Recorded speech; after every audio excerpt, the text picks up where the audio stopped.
El tanking es para muchas franquicias pequeñas el único camino para la reconstrucción. Los Utah Jazz eligieron esta vía en el momento que entendieron que el proyecto alrededor de Gobert y Mitchell se había acabado. Un largo recorrido de 5 temporadas donde los de Salt Lake City se han esforzado en ser uno de los peores equipos de la NBA. Un tanking agresivo y explícito que les ha permitido tejer una plantilla conformada por Darren Peterson, Ace Bailey, Isaiah Collier, Filipowski, Sensabaugh o Cody Williams. Y ahora, tras hacerse con Jaren Jackson Jr. en febrero, los Utah Jazz están preparados para dejar atrás su reconstrucción y empezar a competir. Sobre todo esto vamos a hablar en el vídeo de hoy. Hoy toca hablar de los Utah Jazz, de sus opciones, de su proyecto, de su reconstrucción y de las opciones que tienen durante esta próxima temporada de terminar finalmente su reconstrucción. Si te gusta lo que hago, déjame un like, suscríbete y un comentario con tu predicción y lo que esperas de estos Utah Jazz de cara a esta próxima temporada. ¡Arrancamos!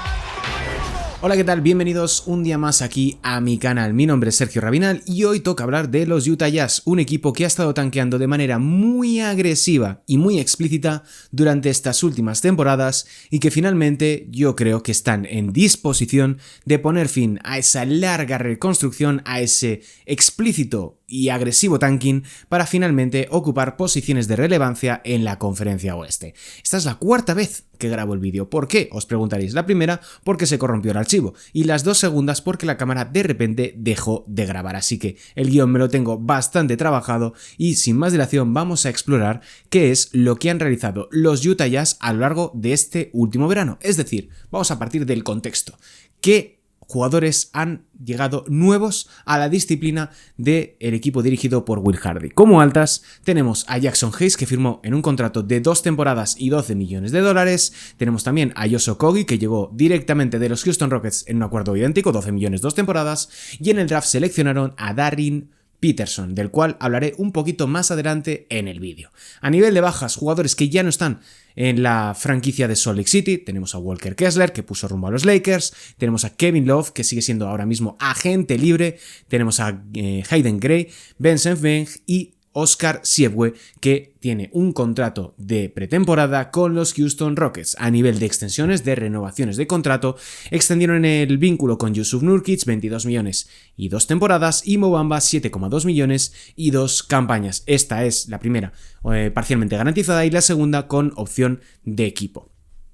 De tal manera que tenemos una rotación de 16 jugadores, tienen que cortar uno antes del inicio de la fase regular para poder arrancar como tal la temporada, y su quinteto titular a mi modo de ver sería el siguiente. En el puesto de base, Keyon DeGeorge, en el puesto de escolta, Darren Peterson, de alero yo creo que va a estar desplazado Ace Bailey para mantenerse dentro del quinteto titular, como 4 Lauri Markkanen y como 5 Jaren Jackson Jr. El resto de la rotación, desde el banquillo en los puestos de guard, de base y de escolta, Isaiah Collier, John Konchar, que llegó la pasada temporada en el acuerdo con Jaren Jackson Jr., Josh Okogie y Svi Mykhailiuk, que se ha convertido en una gran amenaza desde la larga distancia. Como aleros más bien desplazados, Bryce Sensabaugh y Cody Williams, de los cuales hablaré un poquito más adelante en el vídeo. Como interiores, Jusuf Nurkic, Jaxson Hayes, Mo Bamba y Filipowski. Y como two-ways tendrían a Trey Alexander, que es escolta, Blake Hinson, que también es escolta y se mantiene después de la última temporada también en Utah Jazz, y Tamar Bates, que es un base escolta, en esas posiciones de 1 y de 2. Todo esto nos lleva a hablar de la gran apuesta que realizaron este pasado mes de febrero por Jaren Jackson Jr., conformando una pareja realmente interesante y con un enorme potencial tanto ofensivo como defensivo, cada uno en su disciplina, con Lauri Markkanen y el mencionado Jaren Jackson Jr. Al mismo tiempo, han hecho muy bien los deberes desde la gerencia, rodeando a Jaren Jackson Jr. de interiores que pueden ayudarle en los momentos en los que él está descansando o bien no está disponible, porque suele ser bastante habitual con el ex de los Memphis Grizzlies que se pierda bastantes partidos. Tienen a perfiles distintos, como pueden ser Jackson Hayes y Filipowski, que pueden ser bastante complementarios o que se pueden solapar muy bien. Y luego está la cuestión de Jusuf Nurkic, que ha ido mejorando sorprendentemente desde que llegó a los Utah Jazz como jugador veterano, un jugador que aporta bastante a un equipo en desarrollo como es este, que crea desde los postes altos, que puede ser una relativa amenaza desde el triple y que ha conseguido madurar en un punto en el que yo ya no esperaba nada del jugador bosníaco. Esa dupla formada por Markkanen y Jackson Jr., creo que les da múltiples opciones, le dan muchas variables a Will Hardy para plantear diferentes escenarios ofensivos y defensivos. A mí personalmente me gusta mucho más Jaren Jackson Jr. de pivot, de 5, que de 4, pero sí que es cierto que es probable que durante muchos tramos de la temporada veamos cómo Lauri Markkanen acaba desplazada al puesto de 3, Jaren Jackson Jr. de 4 y quién sabe si Filipowski o Jackson Hayes acaban en el puesto de 5. Esto, al contrario de lo que podría haber ocurrido con Walker Kessler, creo que encaja mucho mejor o les va a dar muchos mejores resultados que de haber mantenido al pívot estadounidense. ¿Por qué digo esto? Porque Walker Kessler es bastante más lento en comparación con Filipowski y especialmente con Jackson Hayes. Con Jackson Hayes tú puedes jugar mucho más veloz, ser mucho más vertical y al mismo tiempo abarcar mucho más espacio en la cancha, porque si bien es más bajito, lógicamente, que Walker Kessler, sí que es muchísimo más móvil y mucho más versátil. Es un atleta mucho más exuberante de lo que es Walker Kessler, que es un perfil completamente distinto al caso del ex ya de los Pelicans y de los Lakers. A mí, a mi modo de ver, no me gusta Lauri Markkanen en el puesto de 3 porque creo que se desdibuja mucho ese potencial y ese impacto que tiene desde un punto de vista ofensivo, porque cuando Markkanen acaba en el puesto de alero puro, creo que está mucho más cerca de lo que vimos de él en los Chicago Bulls, donde era básicamente un ejecutor desde la larga distancia, un tirador a pies quietos desde las esquinas y desde los 45 grados, que el perfil slasher, que ese perfil de 4 abierto que nos ha gustado tanto pues con la selección finlandesa como también en los Utah Jazz cuando ha estado disponible y el equipo ha querido competir o pelear mínimamente por ganar el partido. Y Jaren Jackson Jr., que si bien es un defensor más inconsistente de lo que podríamos esperar de un anterior Defensive Player of the Year, creo que es alguien que te ofrece muchas más opciones a nivel ofensivo. Lo vimos en la temporada 24-25 con Memphis Grizzlies, cuando el equipo decidió renunciar casi por completo al bloqueo directo. Y aprovechándose de la ausencia de Ja Morant, Jaren Jackson Jr. recibía muchas veces en cabecera, recibía muchas veces en 45 grados, en llegada, y era fenomenal. Y era un jugador muy incisivo, muy aprovechable desde esas posiciones, desde esas situaciones de semiventaja, por esa diferencia de tamaño físico y de velocidad que tiene un perfil como el ex de Michigan State. Creo que pueden congeniar muy bien. La muestra que tuvimos de partidos el curso pasado fue tan reducida que es imposible sacar ningún tipo de conclusión, pero creo que los Utah Jazz están haciendo los deberes y están yendo en una senda muy positiva y creo que hay que agarrarse bastante a esta cuestión, al tema de Jaren Jackson Jr. y de Lauri Markkanen. Sin olvidar el hecho de que la oferta que realizaron los Lakers por Walker Kessler era absolutamente irrechazable, era un atraco completo por parte de los Utah Jazz. Fueron 4 primeras rondas, 2 swaps, 2028 y 2030, y luego las primeras rondas de 2031 y de 2033, además de ese contrato de 130 millones por 4 temporadas para Walker Kessler, en donde el último curso era con opción de jugador. Yo creo que los Jazz pueden sobrevivir sin el mencionado Walker Kessler, han hecho los deberes para reforzar esa posición de interior con Filipowski, con Jusuf Nurkic, con Mo Bamba, que yo creo que la van a acabar cortando, y con Jackson Hayes. Creo que especialmente el caso de Jackson Hayes puede ayudarles muchísimo a terminar de apuntalar esa rotación, y creo que junto con Keyonte George, Darren Peterson e Isaiah Collier pueden alimentar mucho al ex de los Pelicans y de los Lakers. Sin más dilación, vamos a hablar de Darren Peterson, un jugador que me despertaba dudas en su periodo en la NCAA, en Kansas, pero que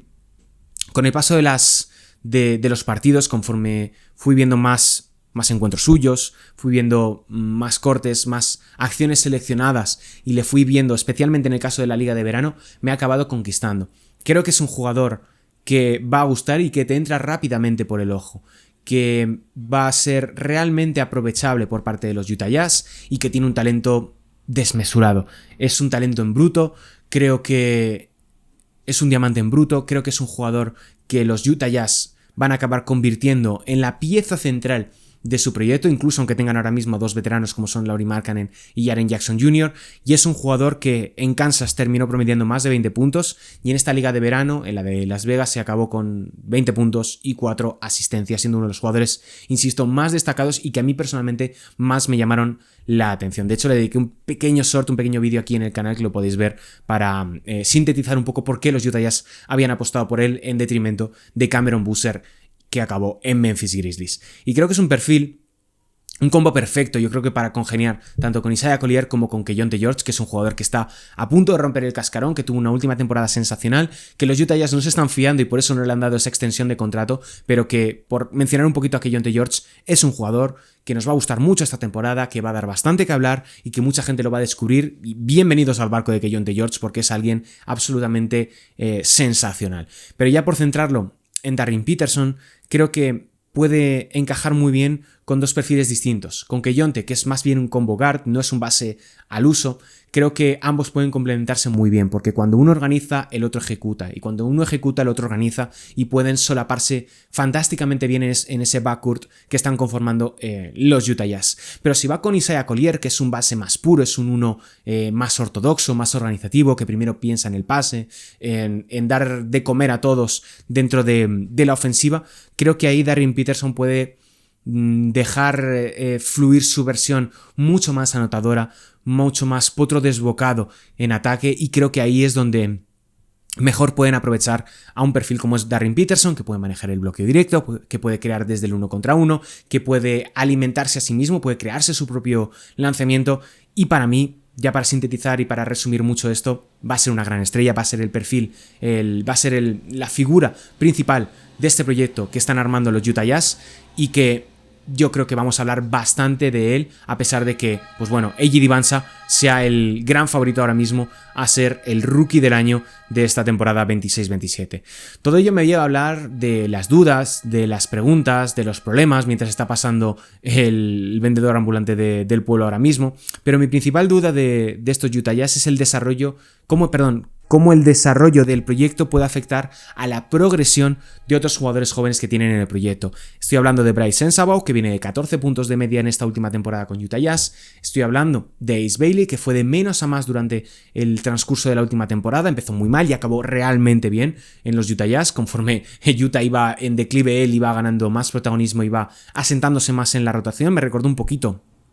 al caso de Anthony Edwards en su primera temporada en la NBA, donde él empieza realmente mal, muy fallón, muy desubicado, pero conforme avanzan los partidos, conforme avanza la temporada, él gana mucha más experiencia, veteranía en cierta medida, y acaba la temporada en un punto perfecto para en ese segundo curso despuntar definitivamente y confirmarse como uno de los grandes proyectos de la NBA. Ojalá que pueda ser así con Ace Bailey, aunque yo sí que es cierto que sigo teniendo bastantes dudas con un perfil como él, que creo que es demasiado unidimensional y que tiene, o que corre el peligro más bien, de acabar convirtiéndose en una especie de Jordan Clarkson,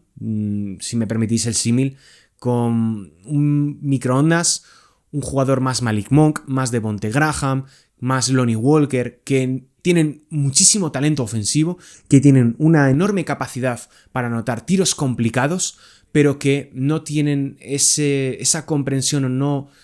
terminan de entender bien lo que les rodea, ni terminan de aplicarlo a la perfección en el contexto de la NBA. Y creo que Ace Bailey tiene un enorme talento,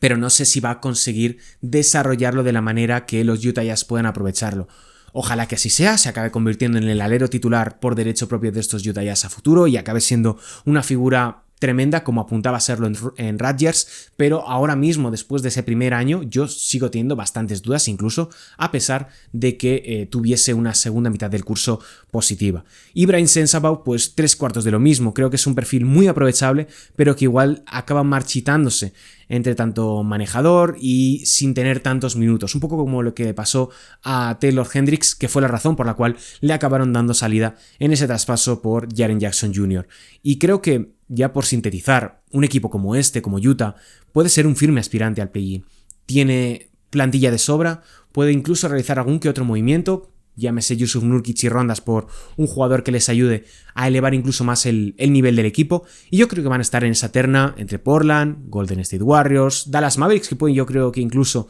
pelear por entrar en la zona del play-in, ya que no controlan su elección de primera ronda, e incluso quién sabe si los Ángeles Clippers, que es un equipo realmente difícil de valorar ahora mismo por la cuestión de Kawhi Leonard, porque todavía no se han decidido con Benedict Mathurin y con otros tantos jugadores que todavía tienen que finiquitar su plantilla. Así que yo creo que estos Utah Jazz van a estar en esa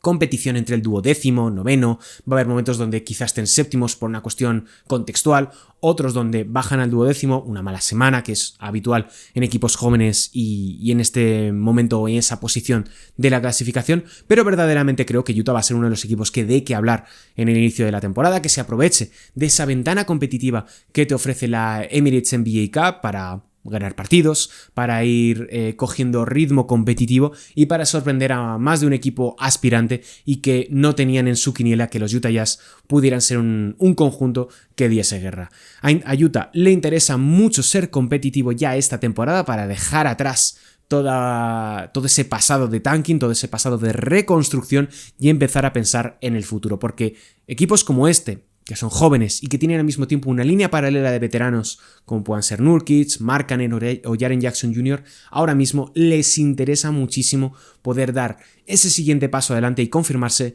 como un equipo que pelea por entrar en la postemporada. Me interesa saber vuestra opinión, me interesa saber qué pensáis y cuáles son vuestras proyecciones de cara a esta inminente temporada con los Utah Jazz. Sé que no es un tema muy interesante hablar de los Utah Jazz en pleno mes de agosto, pero quería dedicarle este vídeo a ellos, quería dedicarles este pequeño espacio porque esos equipos pequeños que no tienen una fanbase o un gran número de aficionados muy grande en comparación a unos Warriors, a unos Celtics, a unos Knicks, a unos Dallas Mavericks, por ejemplo, creo que